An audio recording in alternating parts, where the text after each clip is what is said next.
এই হচ্ছে বাংলাদেশ বেতারের স্টুডিও, মানে স্টুডিও ঠিক না, এখানে আর কি বিভিন্ন বাদ্যযন্ত্র রাখা আছে। দেখেন কত প্রকার, তবলা, ড্রাম, ঢোল, সেতার, হারমোনিয়াম, গিটার, আরও যে কি কি এর নামও আমি জানি না।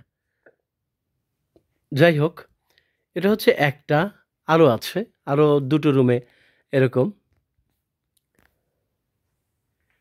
এটাকে সম্ভবত ছড় বলে, তার আর ছড় জড়াজড়ি করে যে সুর তোলে, এই যে এটা দেখেন কত সুন্দর অ্যাটিস্টিক।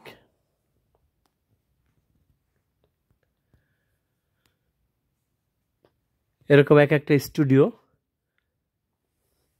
এটা তো এলোমেলো করা, আর আমরা যেখানে খবর পড়ি সেটা তো সুশৃঙ্খলভাবে সাজানো। এগুলো স্টুডিও ছিল, এখন এসব রেখেছে।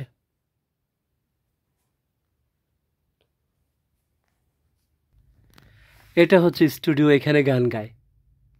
এই যে দেখা যাচ্ছে এখানে স্ট্যান্ড আছে, এটা লক করা সম্ভবত। আমি আর ভিতরে ঢুকলাম না। ইঞ্জিনিয়ার যেখানে বসে সেখান দিয়ে দেখেন, এখানে হচ্ছে অপারেট করে এখান থেকে বসে বসে, যারা আর কি এই গানগুলো ভেতর থেকে সাউন্ড নিয়ন্ত্রণ করে, এখানে অপারেট করে। হ্যাঁ, আর ওই হচ্ছে ভিতরে আগে একটা দেখালাম স্টোর রুম, যেখানে বিভিন্ন ইনস্ট্রুমেন্ট আছে। আর এই হচ্ছে আমাদের নাসির আহমেদ নিউটন ভাই, আমার অনেক সিনিয়র খবর পাঠক। ওনার কাছে আমি খুলনায়, সে সময় সম্ভবত 85 সাল হবে, তখন ভাই খবর পড়তেন, আর আমি পড়ি হচ্ছে 88 থেকে। কিন্তু ওনার কাছে আমি, ওনার বাসায় গিয়ে আমি খবর পাঠ শিখতাম। ওনার কাছে যেতাম, আনোয়ার কবির ভাইয়ের কাছে যেতাম, লাইলা বিলকিস খান চৌধুরী ভাবির কাছে যেতাম, তারপরে ওনার হাজব্যান্ড হচ্ছে আব্দুল সবুর খান চৌধুরী।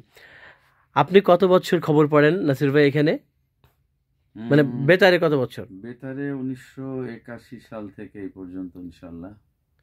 আলহামদুলিল্লাহ।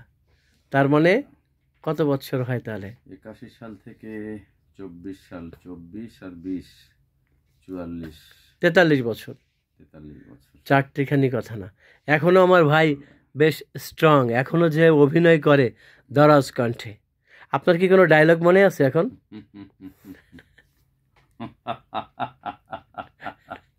ডায়লগ? হ্যাঁ, ডায়লগ কি মনে থাকার কথা?